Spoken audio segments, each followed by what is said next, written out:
காசு பணத்தோடு வசதி வாய்ப்போடு வாழ்வது கௌரவம் அல்ல.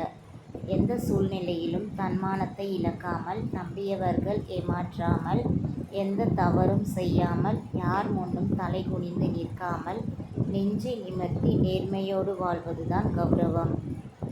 அதிகமான ஆட்டம் குறுகிய காலமே என்று உணர்த்துகிறது சுற்றும் பம்பரம். தன்னம்பிக்கை என்பது பயமே இல்லாமல் இருப்பது அல்ல. பயம் இருந்தாலும் அதை எதிர்த்து என்னால் முடியும் என்று அடியெடுத்து வைப்பதுதான். ஒரு முறை நீங்கள் பயத்தை வென்றுவிட்டால் அடுத்தடுத்து தடைகள் யாவும் உங்களுக்கு சாதாரணமாக தோன்றும். வாழைக்கு நல்ல தூணும் வாழ்க்கைக்கு நல்ல துணையும் சரியாக அமைய வேண்டும். இல்லையென்றால் சரிந்துவிடும். சரியான தகப்பனும் கணவனும் அமையாத பெண்களின் வாழ்க்கை ஓட்டை விழுந்த படகு மாதிரி. கரையும் சேர முடியாது, பயணத்தையும் தொடர முடியாது. பாதுகாப்பை தேடி போராடவும் ஒவ்வொரு நாளும் அவள் மனதில் சொல்ல முடியாத காயங்கள் உண்டாகும். இறைவன் நம் பணத்தையோ பதவியையோ அந்தஸ்தையோ பார்ப்பதில்லை. நம் எண்ணங்களையும் செயல்களையுமே பார்க்கிறார்கள். பார்ப்பவர்கள் 1000 சொல்லட்டும், நான் உன்னுடன்தான் நடப்பேன். இப்படிக்கு நிழல். மற்றவர்கள் உன் கதையை எழுத மாட்டார்கள். நீ எடுக்கும் ஒவ்வொரு முடிவும் தான் உன் எதிர்காலத்தின் வரலாறாக மாறும். சரி சரி என்று கடந்து போவதெல்லாம் சம்மதம் என்று நினைக்க வேண்டாம். என்றாவது ஒரு நாள் இருக்கும் சம்பவத்திற்கு.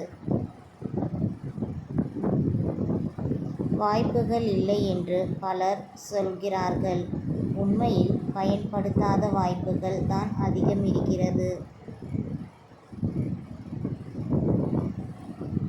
உன் அவசரத்திற்கு ஏற்றாற்போல் இங்கு எதுவும் நடக்காது. சீக்கிரத்தில் கிடைப்பது சிறப்பாகவும் இருக்காது. பொறுமையாக இரு. யாரேனும் ஒருவர் சிறு தொலைவு என்னோடு நடந்து வந்தால் போதும், என் கடந்த காலம் முழுவதும் கொட்டி தீர்த்து விடுவேன். அவ்வளவு தனிமையில் இருக்கிறேன் நான். கஷ்டப்படாமல் எதுவும் கிடைக்காது. ஆனால் கஷ்டப்பட்டு பார்த்தால்தான் தெரிகிறது கஷ்டத்தை தவிர வேறு ஒன்றும் கிடைக்காது என்று. எவ்வளவு எளிதாக என்னை கடந்து சென்று விட்டாய் நீ. ஆனால் நானோ உன் சாயலில் யாரையேனும் கண்டால் கூட 2 நிமிடங்கள் கழித்தே நினைவுக்கு திரும்புகிறேன். எல்லாவற்றையும் தெரிந்து கொள்ள காட்டும் ஆர்வம் முடிவில்லாதது, அமைதி இல்லாதது, பயனற்றது. சிலவற்றை பற்றி தெரிந்து கொண்டாலும் யாரையும் எடை போடுறதுக்கு முன்னாடி உங்கள் எடையையும் பாருங்கள்.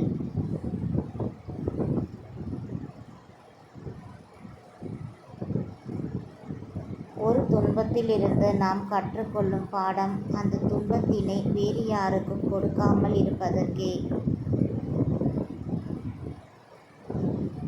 முடிவெடுப்பது பெரிய விஷயமல்ல, எடுத்த முடிவை முடிப்பதே பெரிய விஷயம். இன்றே உறுதி ஏற்போம், லட்சியத்தை வெல்வோம்.